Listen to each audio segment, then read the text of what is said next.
Good morning. This is Needu D from Center for Positivity, Wellbeing and Hope. And today we have Dr. Hajar Crowder with us. Welcome to our center and Big Talk. Um, Thank you. I'm glad to be here. mm, Today she will be discussing with us the truth about ADHD and classroom accommodation. Please tell us a little bit about yourself first. All right. Well, I am a native Louisianian. I grew up in the Shreveport area and I completed my undergraduate education at Centenary College of Louisiana there in Shreveport. I have an undergraduate in psychology with an emphasis in some psychopharmacology research. I completed my master's and PhD in counseling psychology from Louisiana Tech University. I was trained as a scientist practitioner there. So I got to do lots of research and lots of skills development training, and especially in psychological assessment and neuropsychology, which is really my passion. Mhm.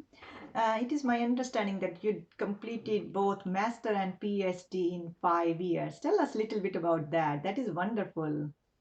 Yes, that was a very exciting time.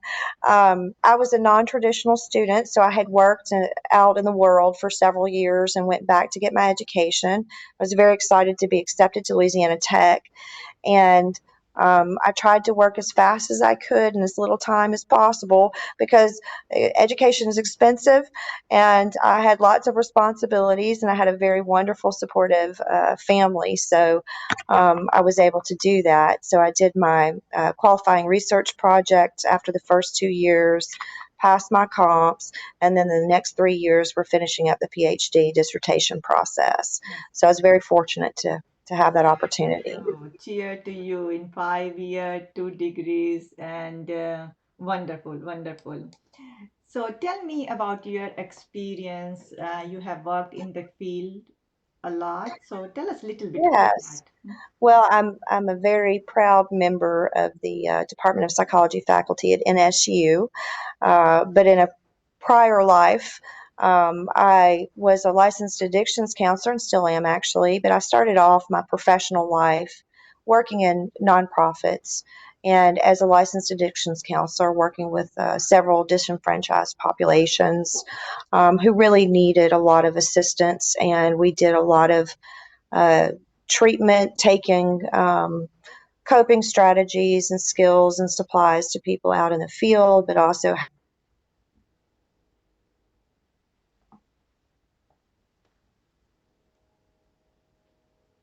great experience for me. And realized how much I didn't know and that continued education was so important. When I finished my PhD, I went back and worked um, in administration some more and affecting, doing the greatest good for the most people at once kind of mentality and doing program design for a company where I got to travel across the South and Louisiana, Mississippi, Florida, Georgia, and really learned a lot about cultural differences and the importance of cultural considerations. Even though it's all the South, it's very different. Mhm. And I worked with a company that was based up north, so they learned a lot about of us, and we learned a lot about them. Mhm. Um, so it was very exciting, and really got to continue to do my professional development in neuropsych testing and psychological assessment, which I really enjoy. Mhm. Um, and I did some adjunct teaching. Once I settled back home and quit traveling, I was working for a uh, intensive treatment program and fell in love with teaching. So I moved into that arena and settled down a little bit. Mhm. It's nice not to take call anymore. I did that for many years. And welcome. And truly, I can say that you are contributing a lot to psychology department, and we are happy to have you in our department. Um, Tell me a little bit about you have a research interest in neuro behavioral disorder. Tell me a little bit about that. Yes. Well, I'm really interested in neuropsychology, of course, but there is a movement. Once we had our DSM-5 come out a few years ago, Mhm, which they're already working on revising, mhm, they really restructured disorders in a way that was of interest to me. Um, they call them neurodevelopmental disorders, right? Learning disabilities, ADHD, intellectual disabilities, those sorts of things. But there's really a new theory movement to move from um, neurodevelopmental because we know people sometimes have acquired problems. mhm, So it's after the developmental phase of life. mhm, So people can develop ADHD as adults and not just as children. So mhm, that neurodevelopmental idea is kind of misleading. mhm, So we're moving into neurobehavioral disorder mhm, um, situations now, which makes a lot of sense. These are brain based disorders. mhm, Okay, so they have to do with the difference in brain functioning as compared to a neurotypical brain. So, neurotypical means just that average brain, how we all learn and understand that the brain works. mhm, We have neurobehavioral disorders that are actually atypical brain functioning. Um, mhm. not not necessarily wrong, just different. So Different. we have brain based differences. Mhm, So I like to look at attention deficit hyperactivity disorder from that perspective because it makes a lot more sense. mhm. So today you are presenting about the truth about ADHD and classroom accommodation, and we know that many students and many people actually experience that they have ADHD and they get some kind of accommodation. So welcome to our big talk and sharing your wisdom about the truth about ADHD and how classroom accommodation will work. So tell us little bit about how ADHD fall under the neurobehavioral disorders. Well, ADHD is a neurobehavioral disorder because it is a brain based difference. We know from research, we know from the data that we have a brain with differences in how the prefrontal cortex is functioning. Mhm, We are wonderfully privileged to live in a time where we can see how a brain functions in real time. We can use neuropsychology to look at where the strengths and weaknesses are in a person's brain who has an attention deficit disorder. mhm, So we know that there's differences in how the brain communicates across the basal ganglia, the cerebellum, the amygdala, and we know that there are different types of ADHD based on where this functional difference occurs. mhm, So we have a atypical brain based issue going on here where we're going to have some primary characteristics that are associated with it every time. We mhm, know that we're going to have some functional differences and we have some behavioral differences as a result of that. mhm, Um, so that's one of the important key ideas here when I talk to people about ADHD, is because if we look at this from a brain based disorder standpoint, that means that this brain based difference, mhm, okay, this brain based difference is there. It's not going to go away. mhm, So it's something that we're always going to be dealing with, and the worldview is always going to be from that brain based difference.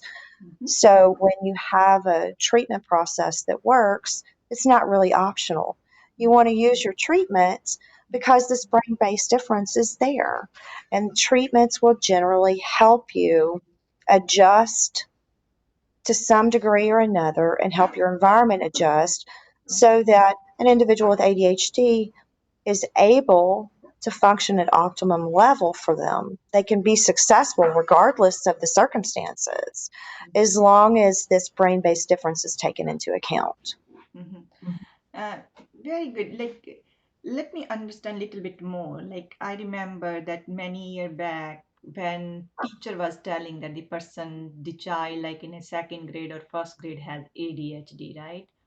And there was a very controversial point too that these kids need to be out playing rather than sitting in the classroom. But because the teacher was labeling them ADHD, so they were ending up. So what is the criteria now when they are deciding a child has ADHD or adult has ADHD? So, with the ADHD diagnostic criteria, we're looking at persistent patterns. First of all, this has to be something that's reoccurring, that we have problems with self management, okay, as far as inattention, uh, lack of focus. They have difficulties with receptive language. So we might be in a conversation, but it seems like they're not really paying attention. They start off paying attention and then all of a sudden they're somewhere else. So they have difficulty maintaining that focus and maintaining receptive language skills. They may hyper focus on things. We forget that is a symptom of ADHD. Mhm, And we have problems with multiple step instructions, mhm, excessive energy. mhm, Um, Basically, all of those fall into executive functioning differences. So you're talking about the cognitive functioning that occurs. mhm, Um, it's a completely different perception of the stimuli that somebody's taking in and how they interpret it and how they display behavior because of that interpretation. But there's really two components to ADHD. You have this executive functioning differences, which incorporates all of that inattention, hyperactivity stuff, mhm, but you also have an emotional dysregulation component. mhm, So that's part of the self regulation ability. And so people with ADHD sometimes can appear very reactive, very emotionally unstable on some level. And unfortunately, there is a percentage of individuals with ADHD who get diagnosed with additional mood related problems when in fact it's really part of that emotional dysregulation that occurs as a secondary characteristic of ADHD. Very interesting that when you are putting them into the two category, like emotional category versus executive functioning. So second question is for the impact of ADHD on the executive functioning. You told a little bit about that already, but how the impact of ADHD on executive functioning in real world application and how it impacts student performance. For example, Absolutely. like we have a student who is trying to work in best possible way, right?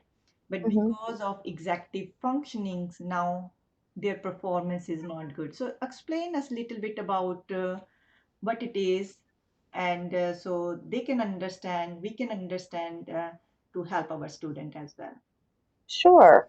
So remember that executive functioning is how your brain organizes Mm-hmm, your thinking. So it helps you analyze, plan, organize, schedule, motivate, all of those things. We have some primary areas. We have that self awareness and how we can maintain attention, self restraint, inhibition, nonverbal processing, mm-hmm, verbal processing, verbal memory, emotional regulation, self motivation, and your planning and problem solving.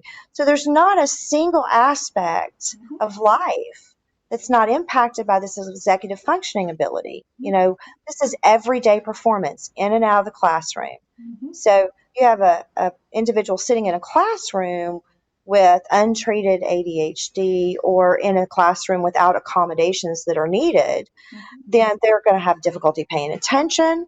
They're going to have difficulty processing the information that's being provided if it's just a straight stand up lecture situation.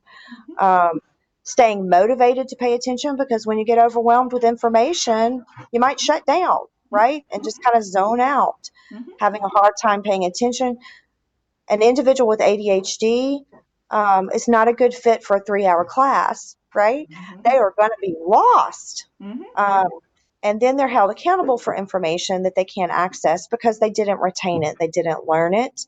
So there's some emotional dysregulation that occurs under those stressful circumstances. The motivation goes away, people start feeling bad about themselves, they feel feel like they're not smart enough, they're not good enough, or there's something wrong with that teacher because I can't understand what's going on. Mhm. Um, so you have this whole procrastination cycle that starts, the decreased motivation, and then we have people that are very capable and competent of doing the work. Mhm. It's just the environment is not suitable for their brain based differences. So this means that right now we are in COVID-19 situation. So people who has ADHD, like we did like a for we got like 3 days to develop our face-to-face classes to online. So that basically affected them a lot though. Like they were not able to switch it to that quickly to that mode. Right. I think for all students, Mm-hmm. it was a difficult transition. Mm-hmm. Absolutely. But for anybody who had ADHD, it was especially overwhelming. And I had some feedback along these lines because what there was just enough time in the classroom to start to get used to Mm-hmm. the routine. And then all of a sudden you change the routine, Mm-hmm. right? And the way the information was presented.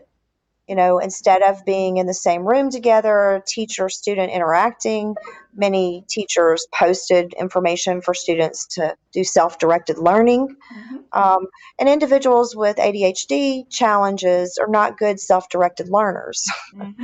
Um, Definitely. Mm-hmm. that's an executive functioning issue Mm-hmm. that is a neurotypical skill, but it's something we have to develop. So if you have atypical functioning, you have some challenges in learning how to do that. So they need more help Mm-hmm. doing that. They need more direction. Um, the environmental modifications aren't just about extra time to take a test. Mm-hmm. I think one of the standards is time and a half for a test. Mm-hmm. So if you're supposed to be taking, an hour long test, you're going to get an hour and 45 minutes. Well, Mm-hmm. that's nice, but it doesn't address the executive functioning problem, Yes. of recalling the information Mm-hmm. based on how the information was presented, or deficit study skills, Um, so we really have to take into account the executive functioning differences, Mm-hmm. whether we're online or live. Mm-hmm. And online is much more challenging. Mm-hmm. Basically, with the executive functioning, if we will see this situation right now, so systematic functioning in their brain was interrupted, and they have to train their brain again to figure it out new way of learning. And many students told us that okay, they are in face to face for a reason, right? So Right.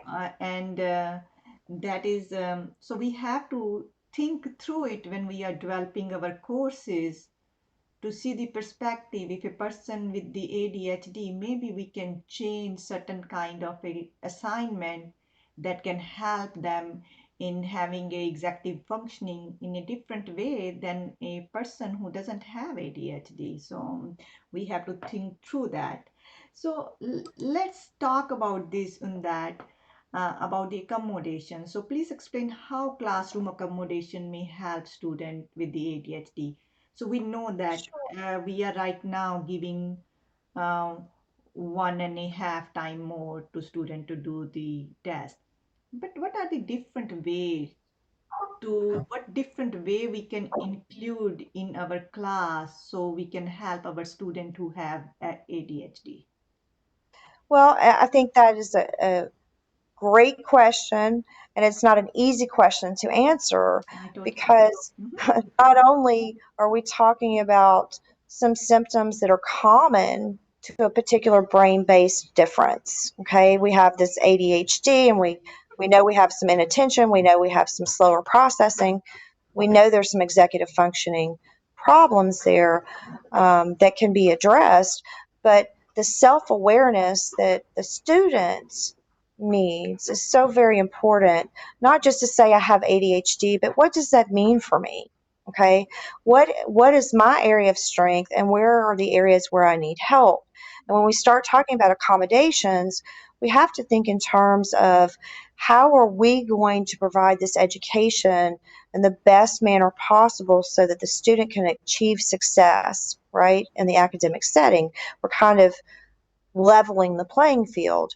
So, some of the things that we would consider accommodations for ADHD are really classroom based changes for all students. They would help all students with learning differences because everybody doesn't learn the same way Mhm. from the start, right? Mhm. So we're talking about environmental alterations, Mhm. changes in curriculum format, so that everybody has a more equal chance of accessing the content, understanding the content, and Mhm. actually learning, right? Learning it so that they can share it. Mhm. So with our ADHD brain based differences, we're going to look at um, learning styles, where are your strengths, Mhm. and where do you need help, executive functioning differences. Mhm. If we're going to have problems holding information, Mhm. then taping discussions and having it visually and auditory at the same time. You know, a lot of people like to post slides on their Moodle pages so that students have that as reference materials, or professors will post their notes for people that need them.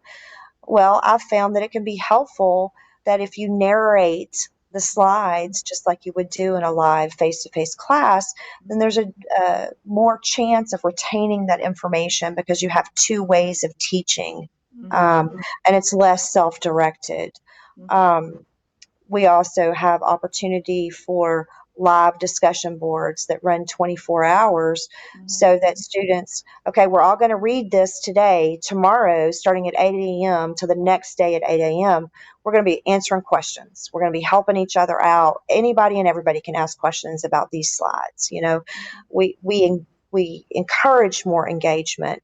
Mhm. Um, Online as we do in the classroom, looking at how much information is there. Can we break our information up into smaller chunks? Mhm. Um, do we teach people how to study new information or not? Do we overwhelm them with 40 slides, or do we look at key ideas? Um, our syllabi are usually 5 to 6 pages long. Mhm. And one of my jokes with my classes, with all of them, is yes, read the whole thing, right? Yes, you really do need to read it. Um, so, learning how to break those bits of information down so that it's not so overwhelming. This type of accommodation that you would make for an individual with ADHD is beneficial for everybody.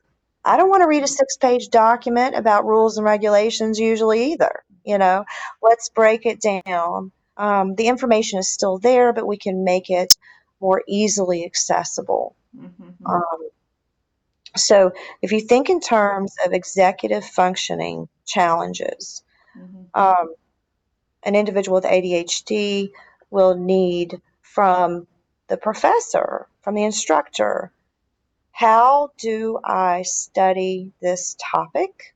Mhm. How do I study this topic? How am I going to organize my information? And what's the best way to test knowledge of this information? Mhm. You know, somebody who has brain based differences Mhm. that, you know, or equate to ADHD do better in shorter classes. Mhm. Go to class twice a week or go to class 3 times a week instead of a 3 hour class, Mhm. right? Because you're kind of setting yourself up Mhm. uh, for change there. So this starts really in the planning stage for the education semester to semester, not just in the classroom.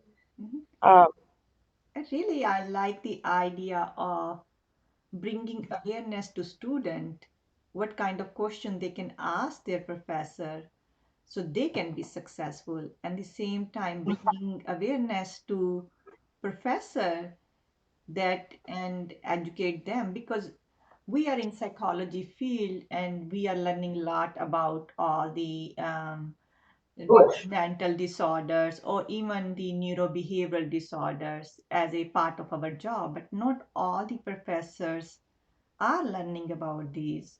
So bringing awareness to student how to take accommodation, or at the same time educating professor that what kind of a difficulty students are facing. So we all are here to take care of our students. So in this way, we can even have a better idea to take care of students. So bringing Right. awareness to both the students and teacher will be a great idea for the accommodation.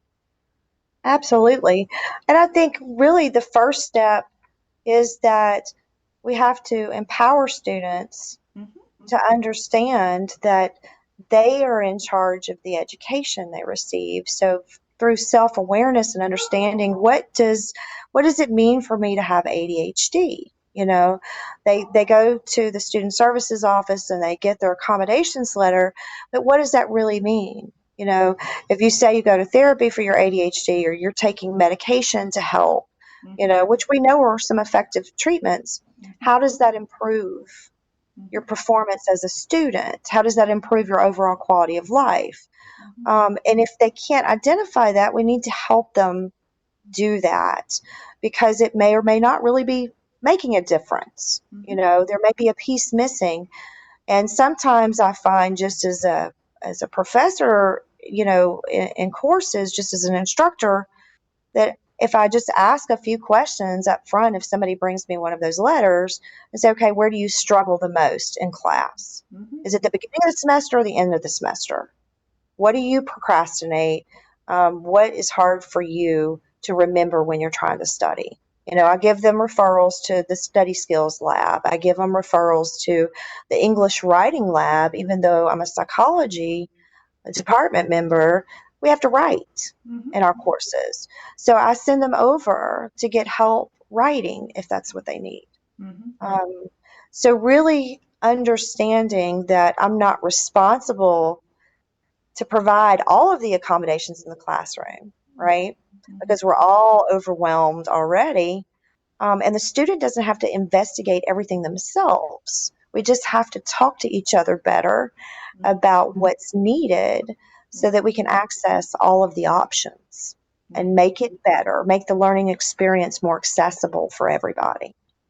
And I we have at NSU we have so many good services that many people do not even know about those services or they do not utilize. Other thing I've noticed that till 12th grade they get the accommodation where they are just it is a school board responsibility to give it to them.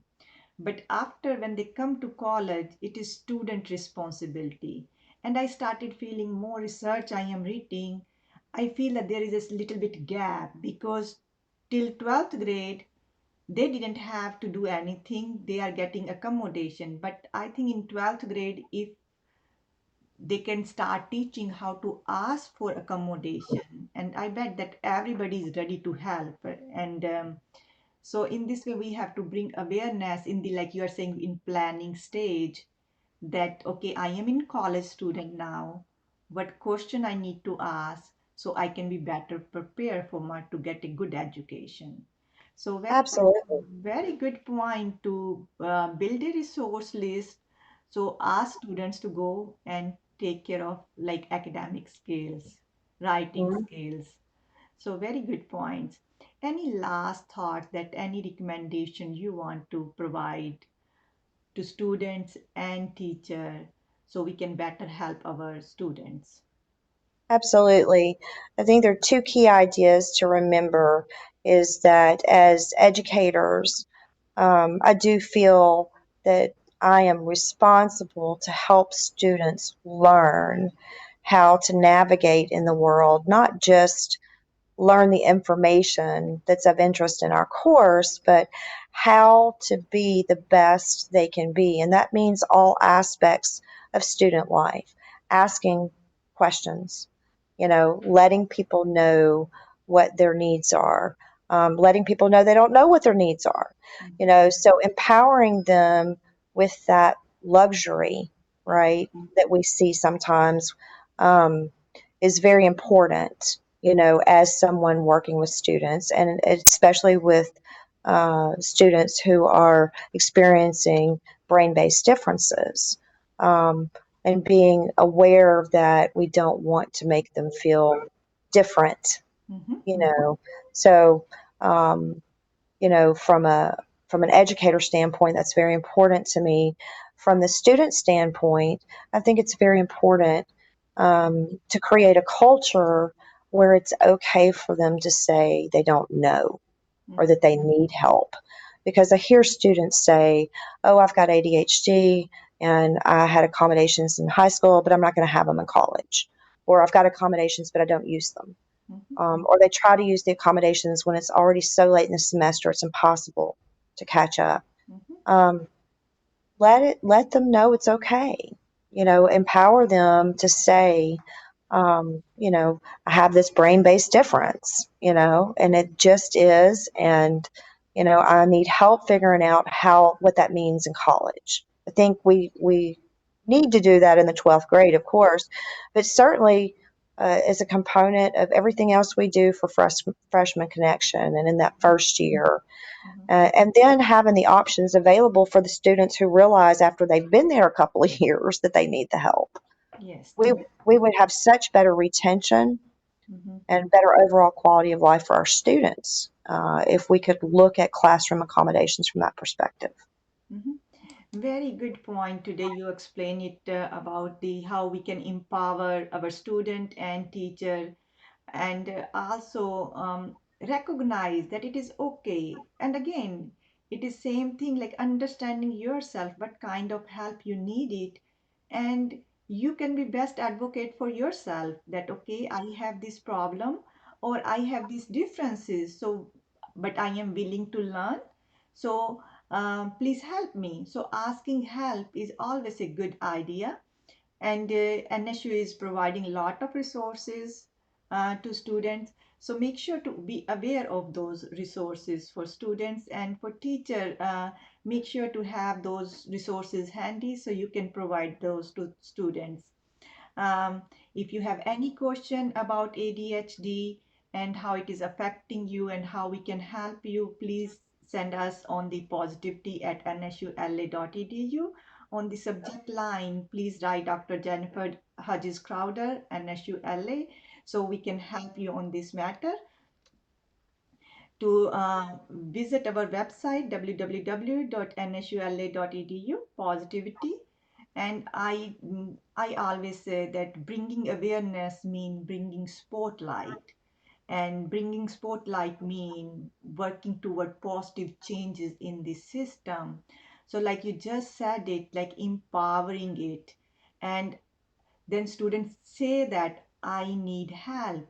So bringing that awareness in them can actually have a positive impact on them. They will understand themselves better. They can ask for help better. So in this way, it will be positively impacting their education, and they will be successful even in after they are taking their degrees. So they know what they need to be successful in the workplace. I would say thank you so much for your time and for your wisdom on this topic, and helping bringing the awareness to students and faculty member and NSU family. And thank you so much. Thank you for inviting me. It's my pleasure. Mhm. If you have any feedback, students or NSU family, or comment, please make sure, or question about this topic, please make sure to send it to positivity at nsula.edu. And this time I will say from Center for Positivity, Wellbeing and Hope, I would like to say thank you, Dr. Hodges Crowder, for spending a beautiful morning with us and sharing your wisdom about ADHD. And I believe 100% that you are bringing awareness, and in this way, through this center, we will bring more awareness so we can help more students and help have a more retention rate in our university too. Thank you so much. Thank Appreciate you. your time.